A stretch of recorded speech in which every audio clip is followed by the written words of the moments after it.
Nagpaikot-ikot sa himpapawid ang isang zebra habang inililipat gamit ang isang helicopter sa Tennessee sa Amerika.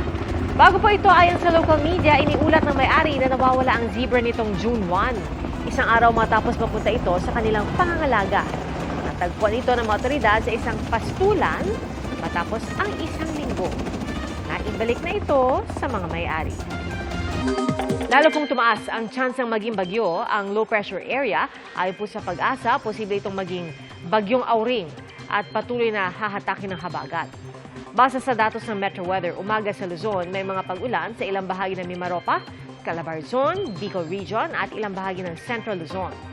Pwede maulit ang mga pag-ulan sa hapon at kasama na rin ang ilang lugar sa Northern Luzon. May malalakas na ulan kaya maging handa sa posibleng baha o landslide. Dito po sa Metro Manila, mataas din ang tsansa ng pag-ulan bukas. May mga pag-ulan din sa Visayas bukas ng umaga. Pero mas malawakan pagsapit na po ng hapon. Mas ramdam ang maulang panahon sa Western Visayas at Negros Island Region.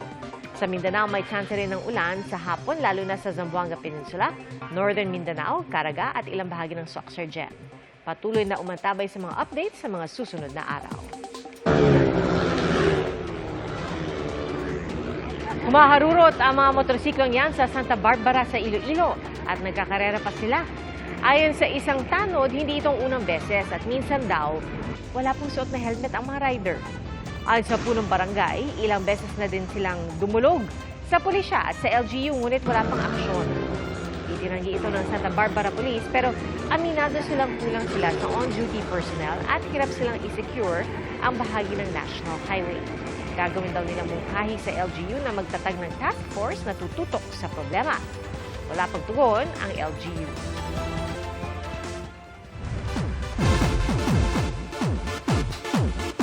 Punong-puno ng pasasalamat si Ruru Madrid sa huling taping day ng Lolong, Pangil ng Maynila. At sa kanyang post sa Instagram, aminado si Ruru, hindi naging madali ang pagganap sa serye, lalo na't nakaranas ang buong team ng matitinding pagsubok. Gaya nung nagtamo na siya ng injury. Anya lahat ay lumaban at hindi bumitaw para makamit ang tagumpay para sa serye. Lubos din ang kanyang pasasalamat na nabigyan siya ng pagkakataon na muling bigyang buhay ang karakter ni Lolong na tunay niyang minahal.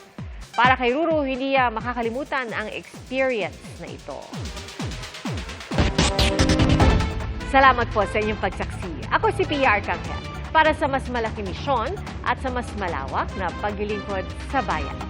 Mula sa GMA Integrated News, ang News Authority ng Filipino.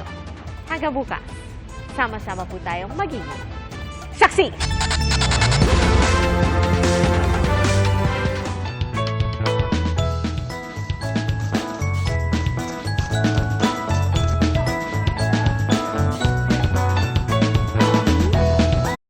Mga kapuso, maging una sa saksi.